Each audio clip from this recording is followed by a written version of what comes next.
Ready, salute? Okay, go ahead. Okay, well, thank you everybody for showing up, and good. We have a nice day for it. I know the weather's been like so every now and then, but I'm glad you all can make it, and it's always nice to see the faces. And we'll proceed. Fortunately, we have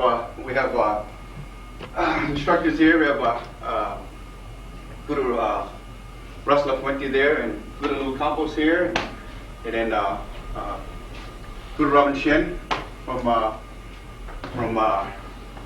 Hawaii, by way of Missouri, by way of California now, and of course people. And it's nice to see all of you come over today. So today what we'll do, we'll cover cover different aspects of. I think we requested we go with them along with the handwork and stuff, along some Serrata stuff and Largo stuff to run through the program again to kind of share some of the stuff that we used to know later. But that's and so fortunately we get Serrata people here, and then gone through the program and some Largo as well. Okay, so fortunately I brought my medium-sized stick today, so let's all pick up a bastone and we'll get started with it. Okay?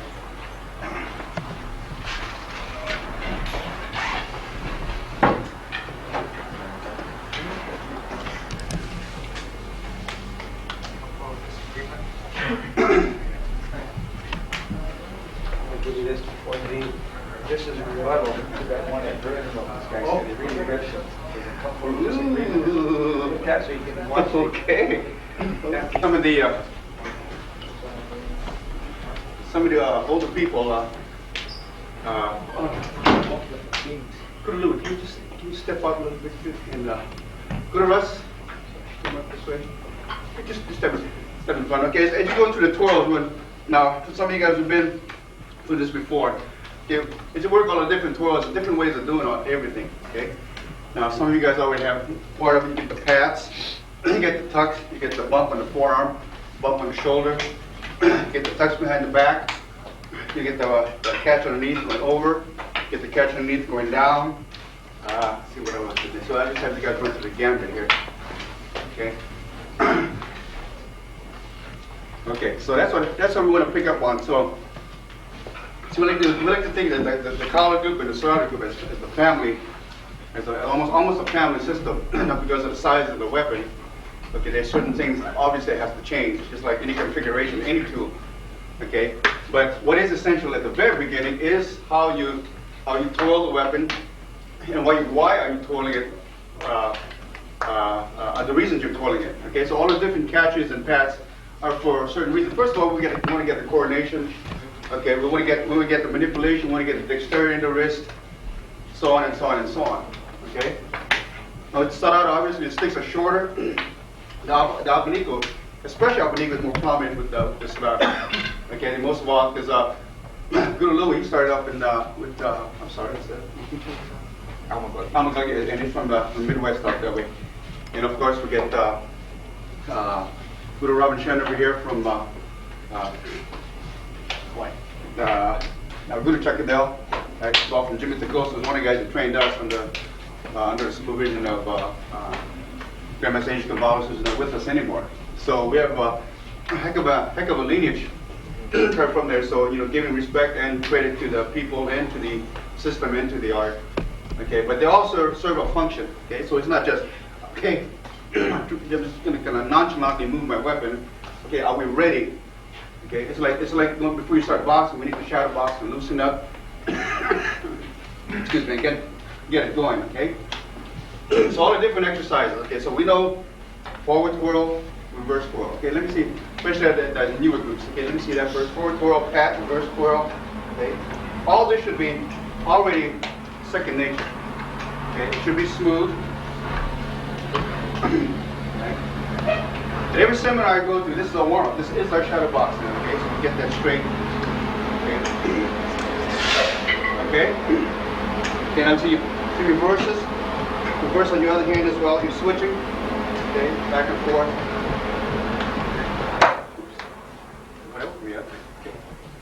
Okay, so let's try that. Okay, we'll switch from one hand to the other hand. Okay.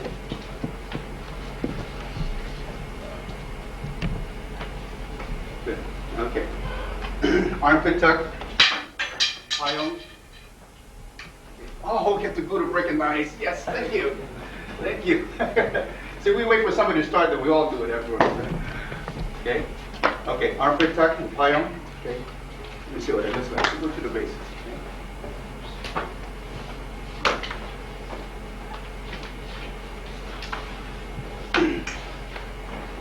Okay, so when you tuck in an armpit, boom. Okay, now we can stay with the same hand. Okay, and Payong through there. Okay, so that's one way first. You can work on one side. Okay, no matter if you pat forward, backward, but as you tuck, you can tie in with the same hand. Okay, now you're going to switch over. You just re-grip, come on another side. Okay, and we'll work it from there. Okay, so that's basically key. Okay, now you can tuck it. Now we keep the same grip, and you apply it from there. And now it's on the left side, right? So if you want to keep it on that side, just keep the grip, tuck, and work the Payong. As you work the Payong, again, you can work it. You'll be working your block, but you're working it stationary. Or if you're doing more of the Kali version, then you're doing more of the angulation. It doesn't matter. So eventually you want to just decipher what you're doing. We'll get into more detail as we go along. That's what it's the mechanics, okay? So tuck out and go, okay? And again, if you decide to switch constantly, you can do that, right?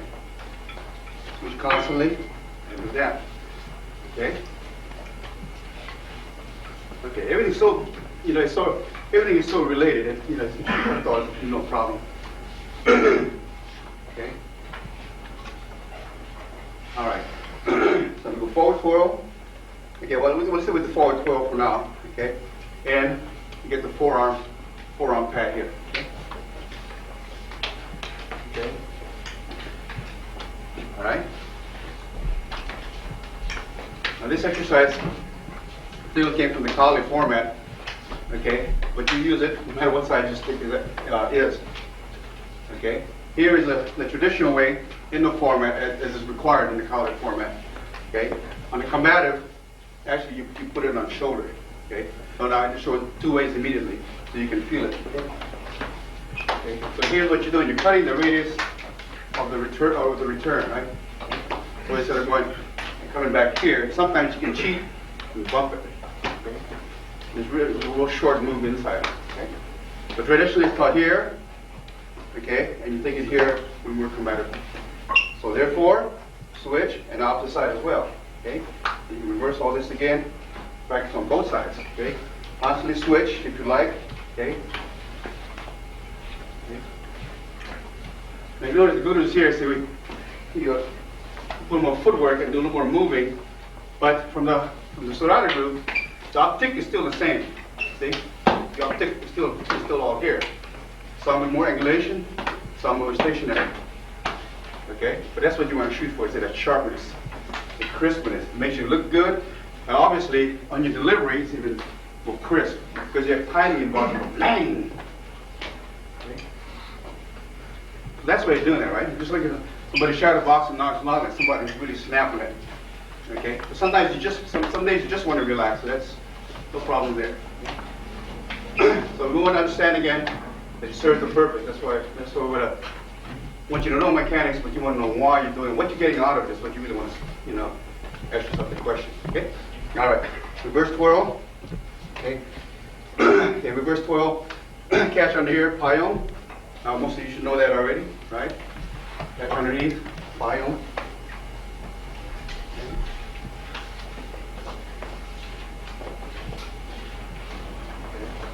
And when you work your Payong, whichever way you get Payong, if your blow is coming, if you're going to think stationary, then go stationary. Okay? If you're going to think angle, then shift. Then put work. So the people with the Kali format is like just another way of expressing it. See, in this case, we use the angulation. Okay? But whether you decide to do stationary or do angulation, see, again, just where down the road you decide which one you're doing. Okay? And what do I mean by decide what we're doing? Sometimes when we train on the old school, see, just like when we have this here, most of us used to have the cross line. We have everything just like here. Okay, so obviously from the Kali and the Tayata or whatever thing you're working on. Okay, and then we have on the line itself, and if two people work, if you work in Sonata, you work on the line. right? Remember the old school before, we're on the line, so we can't deviate. So when you used to angle, zoning out, then it becomes habit. So if we force it now, you're locked into that line, so you haven't do saliva. But if there is room, okay, now you angle out and use it. So whether you use stick or empty hand, we use the same function. Okay? That's when we decipher what you're doing. Okay? So it's not just empty movements now. Okay? As we call it shadow box, basically what you're doing. Okay, so that's the reverse pat. Then the downward strike. Okay, downward strike. Now with such, the little bit short, so we have to bend down to get it. Okay, but downward strike, boom, and you come back up. And same thing here. Okay. Now that's the collar format, so obviously it's a little bit longer, but what that is, banging down to the leg, basically. Okay. Banging down to the leg. Okay, just one of the four things on here. Okay, so if you can drop down and work the legs there and hit the ankle, okay, at the target area. If the target changes up higher, if you go to the knee or the back of the leg or something, obviously it's a little easier, but you'll have that whip and that snap. Okay, look at that word snap, uptick and everything. That applies to the bust stone, that applies to the box, it applies to the gong fu. Okay? You watch any martial artist, they got that snap. He's been at it for a while, he knows how to deliver it. Okay, so nobody has a monopoly on it, is what I'm saying.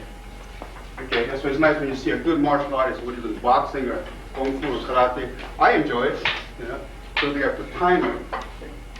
Quality time is what I'm saying. Okay? Okay, so that one there is for the motion and boom. You use that quite frequently.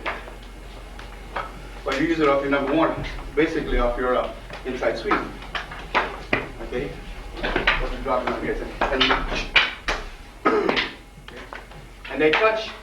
And if you watch these guys, they'll touch. Okay, this way, when you touch because there's focus. Okay, so let's look at why do we touch? What do I have to touch? Yeah.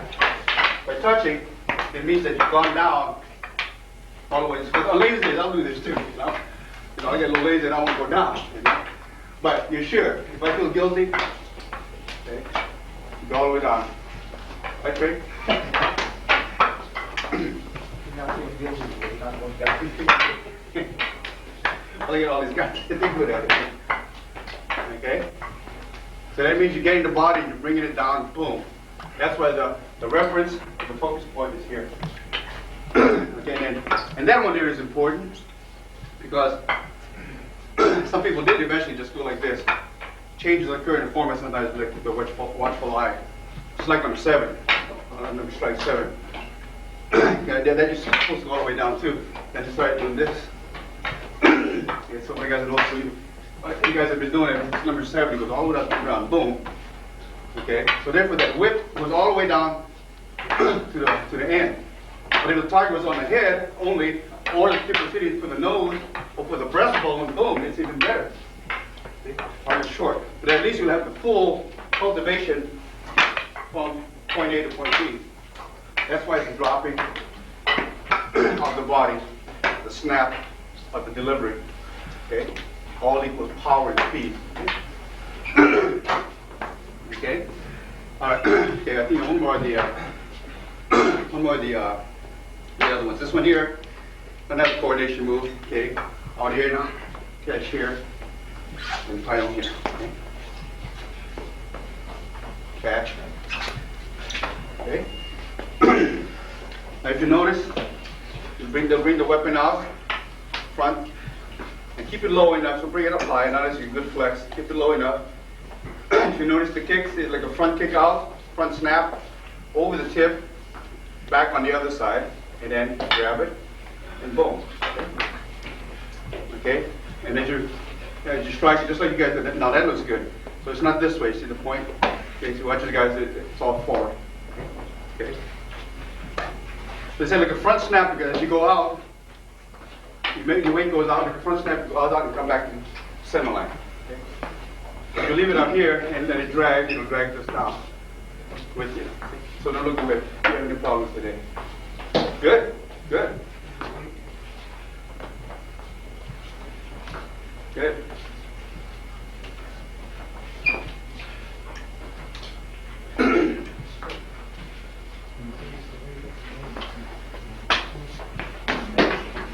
So did I miss anything that's really going on? Okay, we have no problems, okay? That one obviously the back, nice and easy one, okay? Okay, behind the back. Okay.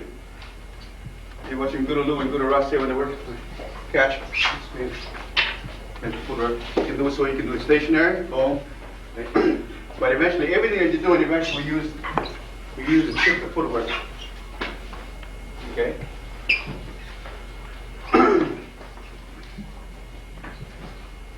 See what it is your seat where you're good, it will tell you what environment you like to do. Either one in stationary position or one with zoning and more movement. See? But in your cadenza, you establish both. Or your shadow box. Okay? Okay. Did I miss anything else here? Oh, okay. This one here, one little more elaborate. Tuck under here. It's like you can do a pie on here. Like you reach underneath, catch up like this. Okay. Okay. Tuck. Grab it like you can do a pie on. Okay. All right. Actually, but you go totally inside, all the way down. Okay. And you catch here. So it's like you're sandwiching it. Then like the backward grab here. Okay, now you can go down or you can go pile, whichever way you want. Okay, so let's tuck here. Okay. I can go down if I want to. You go pile if I want to. Okay, all right, let's try that one a little bit. Okay. All right, so when you tuck it, you go grip. So instead of doing a pile though, so you take it all the way inside and down. And then we grip here. That's another move of coordination. Okay. All right, let's work that one a little bit.